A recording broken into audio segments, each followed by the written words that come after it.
ನಮಸ್ತೆ ಟಿವಿ 20 ಕನ್ನಡ ವಾಹಿನಿಗೆ ಸ್ವಾಗತ. ವಾಲ್ಮೀಕಿ ಹಗರಣದ ಹಣ 90ರಷ್ಟು ವಾಪಸ್ ಬಂದಿದೆ. ಹಗರಣ ಆಗಿದೆ ಅಂತ ಒಪ್ಪಿಕೊಂಡ ಸಚಿವ ಪರೋಕ್ಷವಾಗಿ ವಾಲ್ಮೀಕಿ ನಿಗಮದಲ್ಲಿ ಹಗರಣ ನಡೆದಿದೆ ಅನ್ನೋದನ್ನ ಒಪ್ಪಿಕೊಂಡಿದ್ದಾರೆ. ಕಾಂಗ್ರೆಸ್ ಶಾಸಕರು ಸಂಸದರ ಮನೆ ಮೇಲೆ ಇಡಿ ದಾಳಿ ಪ್ರಕರಣಕ್ಕೂ ಮಾತನಾಡಿದ್ರು. ತನಿಖಾ ಸಂಸ್ಥೆಯನ್ನ ದುರುಪಯೋಗ ಮಾಡಿಕೊಳ್ತಾ ಇದ್ದಾರೆ. ಈಗಾಗಲೇ ಹಲವು ನಾಯಕರ ಮೇಲೆ ಇಡಿ ದಾಳಿ ಮಾಡಿ ತಮ್ಮ ಪಕ್ಷಕ್ಕೆ ಕರೆದುಕೊಂಡಿದ್ದಾರೆ. ಅವರಿಗೆ ಕ್ಲೀನ್ ಚಿಟ್ ಕೂಡ ಕೊಟ್ಟಿದ್ದಾರೆ ಅಂತ ಹೊಸಪೇಟೆಯಲ್ಲಿ ಸಚಿವ ಸಂತೋಷ್ ಲಾಡ್ ಹೇಳಿಕೆ ಕೊಟ್ಟಿದ್ದಾರೆ. ಹೋರಾಟ ಮಾಡಿ ನಾವೇನು ಹೇಳ್ತೀರಿ ಸರ್? ನೀವು ಅವ್ರನ್ನ ಕೇಳಿ. ಅಲ್ಲ ಸರ್, ನೀವು ಈ ನಡೆದಿದೆ ಅಂತ ಅವ್ರು ಆರೋಪ ಮಾಡಿದ್ದಾರೆ ಸರ್. ಈ 500 ನಿಮ್ಮ ಸರ್ಕಾರ ಮೇಲೆ ಆರೋಪ ಮಾಡಲ್ಲ ಸರ್. 500 ಕೋಟಿ ನಮ್ಮ ಸ್ನೇಹಿತರು ಹೇಳಿದಾರಪ್ಪ. ಆಗಿರ್ತಕ್ಕಂಥದ್ದು ಎಷ್ಟು? ಆಗಿರ್ತದೆ ಎಷ್ಟು? 80 ಕೋಟಿ. ಅದೇ ನಿಮಗೆ 87 ಕೋಟಿ ನಮಗೆ ಅಷ್ಟೇ ಇರುತ್ತೆ. ನಮಗೆ 87 ಕೋಟಿ ಮಾಹಿತಿ ಇದೆ ರೀ. ಇನ್ನೂ ಎಕ್ಸ್ಟ್ರಾ 100 ಕೋಟಿ ಅಥವಾ 500 ಕೋಟಿ ಎಲ್ಲಿ ಬಂದಿದೆ ಗೊತ್ತಿಲ್ಲ.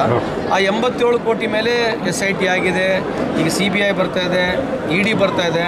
ಆ ದುಡ್ಡು ಆಲ್ರೆಡಿ ಎಲ್ಲ ರಿಕವರ್ ಆಗಿದೆ. ಸರ್ಕಾರಕ್ಕೆ ಇಲ್ಲಿಂದ ದುಡ್ಡು ಯಾವುದು ನಿಗಮಕ್ಕೆ ಹೋಗಿತ್ತು, ಮೋಸ್ಟ್ಲಿ 95% ದುಡ್ಡು ಕೂಡ ರಿಕವರಿ ಆಗಿದೆ. ನಿಮ್ಮ ಮಾಹಿತಿಗೆ ಸಂಸದ ತುಕಾರಾಮ್ ಸೇರಿದಂತೆ ಬಳ್ಳಾರಿ ಜಿಲ್ಲೆ ಮತ್ತು ಅಖಂಡ ವಿಜಯನಗರ ಜಿಲ್ಲೆ ಶಾಸಕರ ಮೇಲೆ ಇಡಿ ರೇಡ್ ಆಗಿದೆ.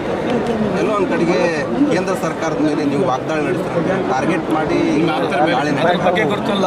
ಇಲ್ಲಿವರೆಗೆ ಭಾರತ ದೇಶದಲ್ಲಿ ಕಳೆದ 11 ವರ್ಷದಲ್ಲಿ 5,000 ಇಡಿ ರೇಡ್ ಆಗಿದ್ದಾವೆ ಸರ್. ಕಾಂಗ್ರೆಸ್ ಮುಗಿಸ್ಬಿಡ್ತೀವಿ. 5,000 ಇಡಿ ರೇಡ್ ಆಗಿದೆ. 5,000 ಇಡಿ ರೇಟ್ನಲ್ಲಿ 0.01% ಸಕ್ಸಸ್ ರೇಟ್ ಕೂಡ ಇಲ್ಲ.